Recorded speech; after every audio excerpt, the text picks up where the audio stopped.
శివాజీని ఛత్రపతి శివాజీ అని ఎందుకంటారు? భారతదేశ చరిత్రలో గొప్ప యోధులు సువర్ణాక్షరాలతో లిఖించబడిన పేర్లలో ఛత్రపతి శివాజీ పేరుకు ఎంతో ప్రత్యేకత ఉంది. ఆయన పేరు వింటే హిందూ మతం ఉత్సాహంతో ఉప్పొంగుతుంది. ఛత్రపతి శివాజీ పేరు వినగానే మన చెవుల్లో స్వరాజ్యం అనే భావన ప్రతిధ్వనిస్తుంది. ఛత్రపతి అనే ప్రతిష్టాత్మకమైన బిరుదు, అతని గంభీరమైన లక్షణాలు, లొంగని ధైర్యం, ఆకట్టుకునే వ్యక్తిత్వం, అద్భుతమైన విజయాల కారణంగా అతనికి ఛత్రపతి అనే గౌరవం దక్కింది. ఛత్రపతి అనే పదం విషయానికొస్తే, ఛత్ర అంటే గొడుగు అని, పతి అంటే యజమాని లేదా పాలకుడనే అర్థాలు సూచిస్తుంది.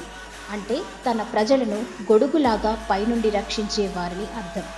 కాబట్టి ఛత్రపతి అనే పదాన్ని మొదట శివాజీకి తన పట్టాభిషేకం సమయంలో ఉపయోగించారు.